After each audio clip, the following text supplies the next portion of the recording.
BJP Trinamool চায়নি, তাই অভয়া বিচার পায়নি। আমাদের তিলোত্তমা যে বিচার পাচ্ছে না, এটা বিজেপি তৃণমূল চাইছে না বলে। দুটো দলই চাইছে না, কারণ এখানে তৃণমূলের বড় বড় নেতার ছেলেপুলেরা জড়িয়ে আছে, নেতার ছেলেমেয়েরা জড়িয়ে আছে। তো ফলে তৃণমূলের বড় নেতার ছেলেমেয়েরা যেহেতু জড়িয়ে আছে, সেই জন্য তৃণমূল বিজেপিকে ম্যানেজ করে নিয়েছে। তাই অভয় বিচার পাচ্ছে না।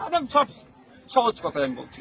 কারণ সিবিআই বলছে যেদিনকে তিলোত্তমাকে খুন করা হয়েছে, ওই দিনকে ওই করিডোরে প্রায় আপনার 54-55 জন যাতায়াত করেছে। সেই 54-55 জন কারা খুঁজে পাচ্ছে না? দিল্লির সিবিআই বলে খুঁজে পাচ্ছে না নাকি? তাহলে ও যারা সিসিটিভির ফুটেজটা পাবলিক করে দিক, পাবলিক করে বলুক যে এরা কারা, একটু খুঁজে দাও, আমরা খুঁজে দেবো। আমার পাড়ার কেউ, আমার এলাকার কেউ যদি হয়, তাকে সিবিআই দপ্তরে আমরা তার নাম ঠিকানা পৌঁছে দেবো। তা করছে না কেন? এখানে তৃণমূলের বড় নেতার দামাল ছেড়ে মেয়েগুলো ফেঁসে যেতে পারে, সেই জন্য মমতা ব্যানার্জি বিজেপি বা আরএসএস এর চিপকে ধরে এই বিষয়টাকে ধামাচাপা দিচ্ছে।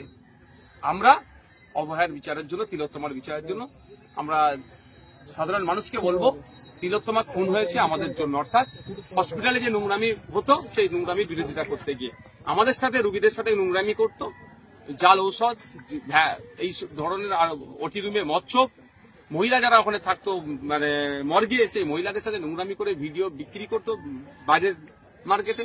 এইগুলোর সব প্রতিবাদ করেছিল কে? আমাদের বাড়ির মেয়ে তিলোত্তমা। সেই জন্য তাকে আজকে খুন হতে হয়েছে। তাই আমাদের মন থেকে তিলোত্তমাকে ভুললে হবে না। বিজেপি তৃণমূলের বাইনারিতে বিচার না পেলেও আমরা এটাকে এগিয়ে নিয়ে যাবো। আমরা এমন জায়গায় পৌঁছাবো, বিজেপি তৃণমূল বাধ্য হবে সত্য বিচার করতে। দেখলাম কালীগঞ্জে নির্বাচনের পরে বিজয় উল্লাস করতে গিয়ে একটি বোন, ছোট্ট ক্লাস 4 এর বোন, তাকে আজকে খুন হতে হলো। আসলে বলতে যাচ্ছি, পশ্চিমবাংলাটা কি বোম বারুদের স্তূপে বর্তমানে হয়ে গেছে? এখানে সংরক্ষিত নয়, সেই জায়গায় পৌঁছে দিয়েছে। আজ আমরা 9 আগস্ট থেকে 15 আগস্ট পর্যন্ত অধিকার সভা রেখেছি।